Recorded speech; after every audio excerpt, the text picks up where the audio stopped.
이러면 손흥민한테 남아달라고 부탁해야 하는 거 아닌가. 자신만만하게 추진하던 다니엘 레비 토트넘 호스퍼 회장과 토마스 프랭크 감독의 계획이 붕괴될 판입니다. 여름 이적 시장에서 노쇠와 기미를 보이는 손흥민을 비싸게 팔아치우고 거기서 발생하는 이적료 수익으로 젊고 재능 있는 윙어를 영입해 스쿼드를 개편하겠다는 계획이었습니다. 그런데 이 계획이 다 틀어졌습니다. 경쟁팀보다 더 큰 이적료를 제시했는데 정작 선수가 오지 않겠다고 선을 긋는가 하면 영입할 것으로 생각했던 선수는 돌연 소속팀과 장기 재계약을 맺었습니다.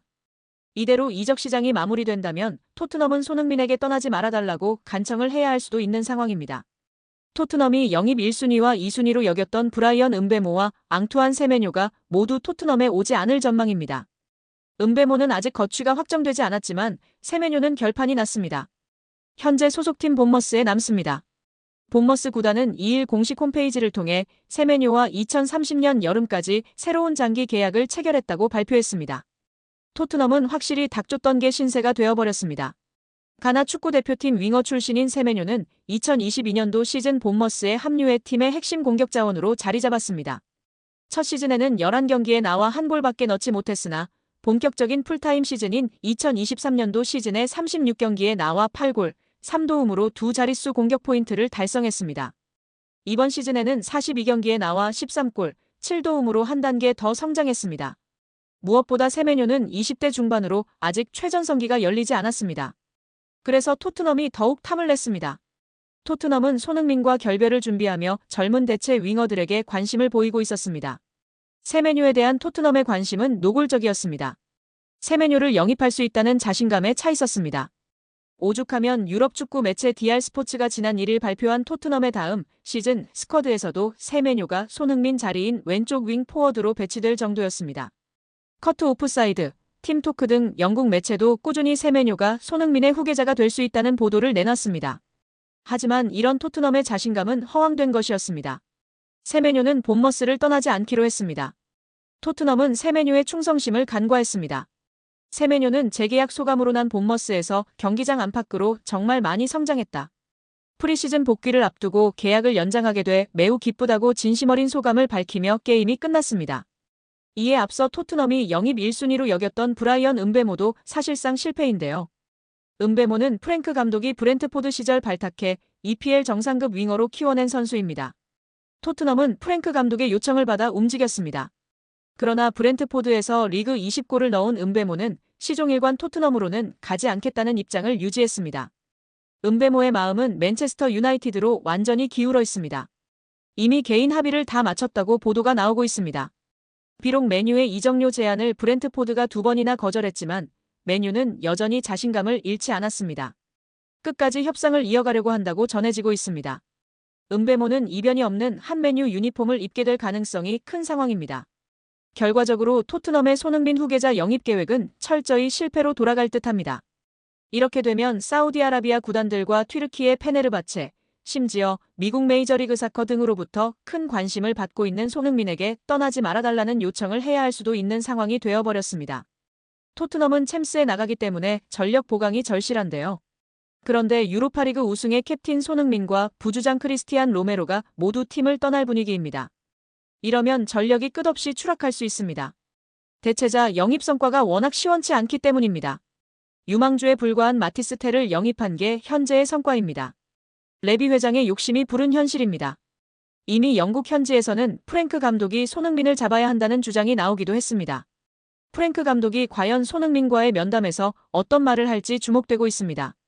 손흥민 측은 진술서에서 지난해 5월 23일 북중미 월드컵 2차 지역 예선 준비를 위해 한국에 입국했습니다. 당시 양 씨와 손흥민은 교제를 이어오던 중이었는데 5월 31일부터 다음 날까지 양 씨와 만남을 가졌다고 합니다. 6월 2일 원정 경기가 열리는 싱가포르로 떠나기 전날까지 양 씨와 만난 걸 인정한 것인데요. 이때만 해도 두 사람의 관계는 좋았던 거로 보입니다. 이를 뒷받침할 근거는 언론 보도에서 찾아볼 수 있습니다. 당시 복수의 언론은 손흥민이 공항에서 출국하는 모습을 담아 팬들에게 전달했습니다. 이때 손흥민 왼쪽 손가락에 반지를 낀 모습이 포착됐습니다. 문제는 약 한 달쯤 지나 발생하였습니다. 손흥민 측은 한 달 뒤쯤 양 씨가 임신 사실을 알렸다며 이에 손흥민은 양 씨에게 대화를 제안했지만 양 씨 측은 금전을 요구한 채 만남은 거절했다고 밝혔습니다. 이 과정에서 양 씨는 손흥민의 아이를 임신했다면서 태아 초음파 사진을 보냈고 이후 손흥민으로부터 3억 원을 뜯어냈습니다. 손흥민 측은 양 씨의 허위사실 유포가 선수와 팀에 부정적인 영향을 미칠 것을 우려해 공갈, 협박에 응할 수밖에 없었다고 밝혔습니다. 양 씨는 3억 원을 받은 후 외부에 밝히지 않겠다는 취지의 각서도 작성한 것으로 알려졌습니다. 양 씨가 손흥민에게서만 돈을 받게 된 건 아버지일 가능성이 있는 두 남성에게 모두 연락했으나 손흥민만이 양 씨의 말을 들어준 것으로 전해졌습니다. 양 씨는 실제 임신 중절 수술을 받았고 초음파 사진 역시 양 씨의 것으로 확인됐습니다. 이에 손흥민의 아이가 아니냐는 주장이 제기됐지만 임신한 양 씨도 아이 아빠가 누군지 모릅니다. 앞선 20일 연예 매체 디스패치는 양 씨와 공갈 미수 혐의를 받는 40대 남성 용 씨의 대화 내용을 공개했는데요. 공개된 대화 내용에 따르면 용 씨가 근데 너 누구 애인지 정확히 알아? 라고 묻자 양 씨는 누구 애인지 제가 어떻게 알아요? 라고 답했습니다. 이에 용 씨는 그럼 2번한테만 가든가 1번한테만 가든가 한 명한테만 갔어야지라고 말했습니다. 여기서 말하는 1번은 양 씨가 손흥민과 같은 기간의 관계를 맺은 사업가 남성으로 2번은 손흥민입니다. 손흥민은 양 씨가 자신을 만나던 시기 동시에 다른 남성도 만난 것을 모르고 있다가 양 씨와 사이가 틀어진 용 씨를 통해 알게 됐다고 매체는 전했습니다. 이런 일이 있은 후 용 씨는 양 씨와 지난 3월 손흥민 측에 언론에 임신 사실을 폭로하겠다며 또다시 7천만 원을 요구했다가 결국 공갈 미수 등의 혐의로 구속됐습니다. 한편 경찰은 진술서를 낸 손흥민을 상대로 대면 조사를 할 계획은 없는 걸로 전해졌습니다. 여자가 누구인지 정확한 신상 정보를 수사기관에서 공개하지 않을 전망이나 공갈 혐의로 구속을 앞두고 있어 많은 네티즌들이 그녀의 신상을 캐내려고 안달이 난 상황입니다. 현재까지 알려진 바로는 20대 모델계 종사자인 양모 씨로 알려졌으며 정확한 나이, 이름, 얼굴 사진, 인스타 정보는 확실치 않은 상황이라고 합니다. 다만 일부 커뮤니티 글들 속에서 피의자 이름이 양민이라는 사실이 언급되긴 했으나 일부 광고를 위한 가짜로 만들어낸 인스타 주소이기도 하는 등 해프닝이 발생하고 있습니다. 무엇보다 팬들이나 국민들이 분노하고 있는 것은 손흥민을 이용하여 현재 남자친구인 B씨와 함께 범행을 공모했다는 점입니다.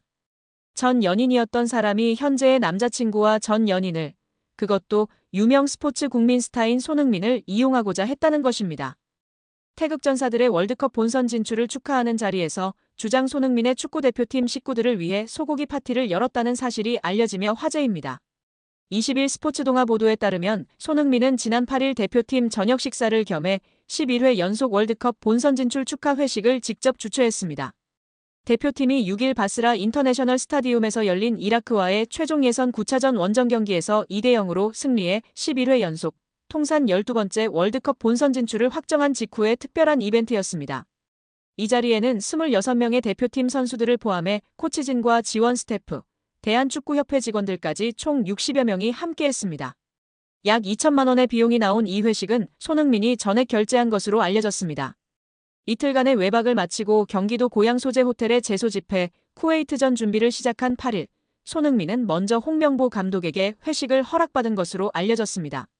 축구협회가 선수 26명만을 위한 식당을 예약했으나 손흥민이 대표팀과 동행하는 모든 구성원과 함께 나누길 원했던 것으로 전해졌습니다. 토트넘의 에이스 손흥민은 언제나 태극마크에 진심을 다해왔습니다. 축구 국가대표팀에 부름이 있으면 어떤 상황에서도 최우선으로 응답했는데요. 부상으로 뛸 수 없는 극히 예외적인 상황을 제외하고는 A매치를 건너뛴 적이 거의 없었습니다. 그에게는 소속팀보다 국가대표팀이 항상 우선이었고 대표팀에서 보내는 시간마다 온 마음을 다해 헌신했습니다. 2010년 12월 시리아와의 평가전에서 A대표팀에 데뷔한 손흥민은 지난 10일 쿠웨이트와의 2026 북중미 월드컵 아시아 최종 예선 10차전까지 15년 동안 134경기를 소화하며 51골 23도움을 기록했습니다. 이는 차범근, 홍명보 각 136경기에 이은 출전 횟수 3위, 차범근의 58골에 이은 득점 2위의 기록입니다. 유럽과 한국을 오가며 1만 365분 동안 그라운드를 누비며 이룬 성과입니다. 손흥민의 진가는 개인 기록을 넘어 팀워크에 있는데요. 그는 처음 A대표팀에 발탁된 후배들에게 먼저 다가가 조언을 아끼지 않았습니다. 6월 최종 예선을 앞두고 홍명보 감독의 부름을 받은 전진우에게는 내가 넣은 모든 골을 봤다며 따뜻한 말로 긴장을 풀어주었다고 전하며 축구팬들에게 따뜻한 온기를 전하기도 했습니다. 또한 소집기간 생일을 맞은 동갑내기 문선민과는 고급 레스토랑에서 별도로 식사하며 축하해줬던 것으로 전해졌는데요. 정말 멋진 대한민국의 주장 손흥민 선수입니다. 앞으로의 월드컵 여정도 정말 기대되는데요. 부상 없이 맹활약하길 응원하겠습니다. 영상이 즐거우셨다면 구독과 좋아요, 많은 공유 부탁드립니다.